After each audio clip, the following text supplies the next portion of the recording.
Hello guys, আরও একটা নতুন ভিডিওতে তোমাদেরকে অনেক অনেক স্বাগত, অনেক অনেক ভালোবাসা। তো তোমরা আমার মিনি ব্লগে দেখেছো যে আমি এখন বাপের বাড়িতে রয়েছি। তো গুড মর্নিং সকলকে। দেখো সকাল সকাল আমি কুল কুড়াতে চলে এসেছি কুল গাছতলায়।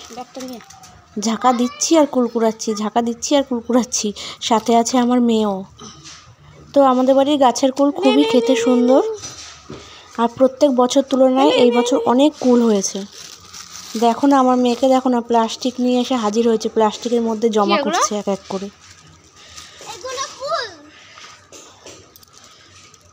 দেখো কুলের কালারগুলো আর সাইজগুলো জাস্ট দেখো তোমরা, কত তো কুল টুল ফেরে এসে এই আমি এখন চা করে যে চা খেতে বসে গেছি সবাই মিলে।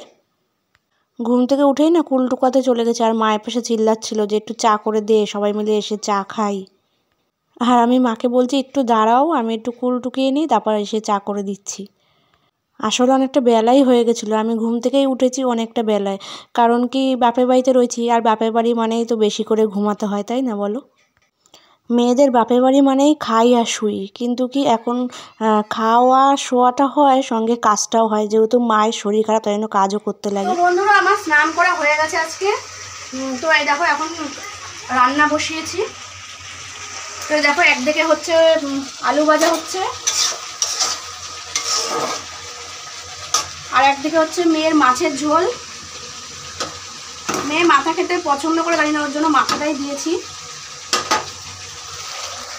তো একবেলা খাবে তাই জন্য মাথাটাই দিয়েছি, ওই বেলা আবার মানে আমরা বিকালবেলা বাড়িতে চলে যাব, তোমরা জানো।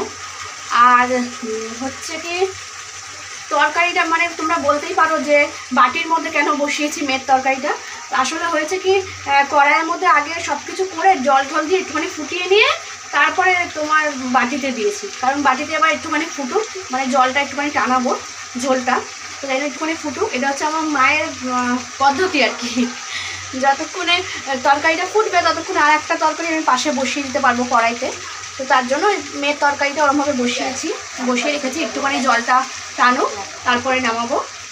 আর এদিকে আলু ভাজা হচ্ছে, আর আমাদের হবে হচ্ছে মাছের ঝাল হবে, আর ডাল হয়ে গেছে, পেঁয়াজ দিয়ে ডাল করেছি। তো চলো এখন মেয়েকে স্নান করাবো, তারপর আবার তোমাদের সঙ্গে কথা বলবো। তো এদিকে দেখো ভাইয়ের ঘর রং করা হয়েছে, তো সেই সব কিছু দেখো ভাইয়ের ঘর থেকে নিয়ে এসে এই যে আমি এখন ভিজিয়ে দেব। ভাইয়ের ঘরের খাট, তারপরে তোমার শোকেস টোকেস সব কিছু ওই বেড কভার দিয়েই ঢাকা দেওয়া ছিল, সেই বেড কভার 3টে বেড কভার নিয়ে এসেছে। আর ভাইয়ের জামা কাপড় রয়েছে, আমার মেয়ের জামা কাপড় রয়েছে, সমস্তটা ভিজাবো এখন। আর ভাইয়ের ঘরটা রং হওয়ার পরে সমস্তটা আমি আর ভাই মিলে পরিষ্কার করেছি, পুরো একেবারে কোমর বেঁধে লেগে পড়েছিলাম কালকে। এখন ভাইয়ের ঘরটা পুরোপুরি মোটামুটি কমপ্লিট হয়ে গেছে গুছানো, পরে তোমাদেরকে ভিডিও দেখাবো আমি যে ভাইয়ের ঘরে কী রং করলাম না করলাম।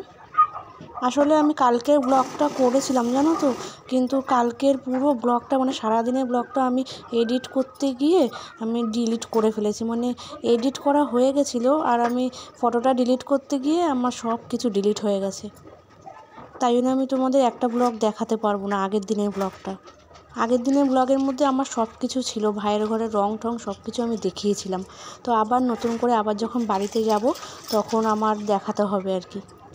আমি তো এখন শ্বশুরবাড়িতে চলে এসেছি, শ্বশুরবাড়িতেই আমি ভিডিওটা এডিট করছি। এদিকে দেখো আমি দোকানে গেছিলাম মেয়ের সঙ্গে, তো দেখো মেয়ে একটা ক্যাডবেরি নিয়েছে, আর আমিও দেখো সঙ্গে একটা ক্যাডবেরি নিয়ে নিলাম, বাচ্চার জীবনটা ফিরে পেলাম আর কি। ভাবলাম কি আমিও একটা ক্যাডবেরি খেয়ে নিই, খুব ইচ্ছা করছিল। বাপের বাড়ি গেলে আর কি এপাশ ঘুরি ওপাশ ঘুরি, এটা কিনি ওটা কিনি, মানে একেবারে বাচ্চার জীবনটা আর কি ফিরে পাই। আমি মাছ নিয়ে বসেছি, মাছের মাথা। আমার মেয়েকে দেখেছো একেবারে বিছানার ওপর উঠে গেছে মাছের মাথা নিয়ে, আবার তোমাদেরকে জানাচ্ছে যে ও মাছের মাথা খাচ্ছে। তো আমার এখন কাছাকাছি হয়ে গেছে, তো চলো দেখো আমি এখন ছাদে যাচ্ছি জামা কাপড় মেলতে। আজকে না যেহেতু আমি সকাল সকাল স্নান করে নিয়েছি, এবার দেখো সব কাজকর্ম করে খাওয়া দাওয়া করে একবারে বাসন টাসন মেজে সবার লাস্টে আমি বিকালের দিকে এই যে জামা কাপড়গুলো কাচলাম। কেচে দেখো পুরো রোদটা চলে গেছে, এখন প্রায় কালো কালো হয়ে আসছে, সন্ধ্যা হয়ে যাবে একটু পরে। এখন বাজে তোমার 4টে থেকে 4:30 এরকম সময় হবে এখন। এখন আমি ছাদে জামা কাপড় মেলতে এসেছি, কী অবাক কাণ্ড তাই না বলো? যাই হোক, যেটুকু টানে সেটুকুই ভালো। 1-1.5 ঘন্টা এখনও বাকি আছে সন্ধ্যা হতে। দেখো সূর্যটা কি সুন্দর লাগছে।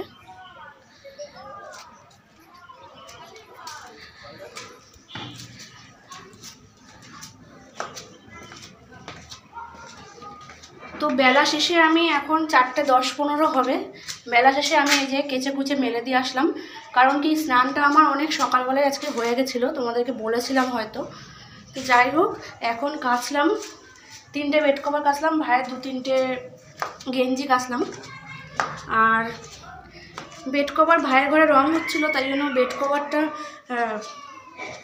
বিছানার ওপর পেতে দেওয়া হয়েছিল, যাতে কি রংটা বিছানা না লাগে, তাই জন্য। তো ওগুলোই কাচলাম। একটা বেড কভারের প্রচুর খারাপ অবস্থা, ওটা রংটা আশা করছি মনে হয় আর উঠবে, ওটার পাতা হয়তো যাবে না, অনেকটাই রং লেগে গেছে। তো কাচলাম তাও কষ্ট করে। বাবা বলেছে কিচ্ছু কাচতে না, কিন্তু বাবারও তো কষ্ট হয়, তাই না? এসে মার শরীর খারাপ, মা তো কিছু করতে পারে না। তো ভাবলাম না, কেচেই দিই। বাবাও তো এসে কাজ টাজ করে, রান্নাবান্না করে। আবার ভাইয়ের যেহেতু সামনে বিয়ে, তো বাবার অনেকটাই একা একা অনেক কিছুই, মানে সবটা বাবাকে একাই করতে হবে। তো তাই জন্য ভাবলাম না, যখন এসেছি যখন, তো বেড কভার কটা কেচেই নিই। বাবা একদম জল ঘাটতে দিতে চায় না, যা কাচাকুচি থাকে বাবা সবসময় বলে যে রেখে দেওয়ার কথা। তো যখন শরীর খারাপ লাগে তখন রেখে দিই, আর যদি পারি তো কেচেই দিই। তো চলো, পরে আবার কথা বলবো তোমাদের সাথে। এখন হচ্ছে সন্ধ্যাবেলা। তো এই কাকুটার কাছ থেকে আমাদের বাকিতে জামা প্যান্ট রাখা হয়। তো ভাইয়ের বিয়ে সব কিছুই তো বাইরে থেকে কেনা হয়েছে। ধুতি আর গামছা, তারপর তোমার স্যান্ডো গেঞ্জি, এগুলো তো ভাইয়ের লাগবে, বাবারও লাগবে, 3-4টে প্রায় লাগবে।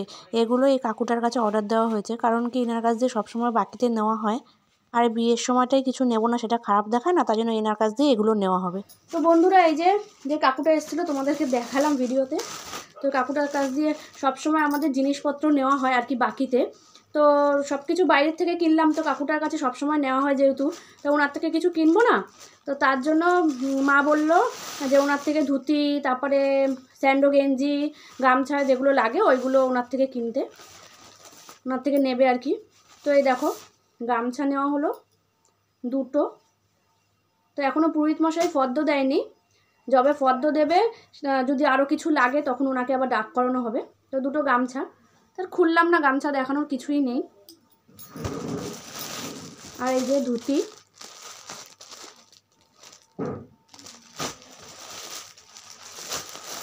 ধুতিটাও খুললাম না, ধুতিও দেখানোর কিছু নেই। ধুতিও 3টে ধুতি নেওয়া হয়েছে। আর হচ্ছে তোমার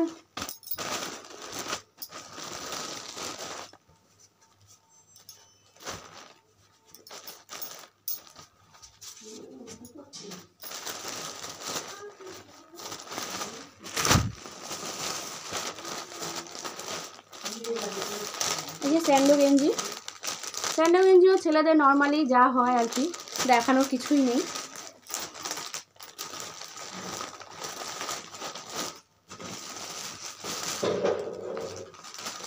বাবারও তাই স্যান্ডো গেঞ্জি নেওয়া হয়েছে। বাবা যেহেতু বৃদ্ধি করবে ভাইয়ের সাথে, বাবাকেও তো পড়তে হবে নতুন সব কিছু, সেটাই নেওয়া হয়েছে। চলো, এইগুলোই নেওয়া হলো।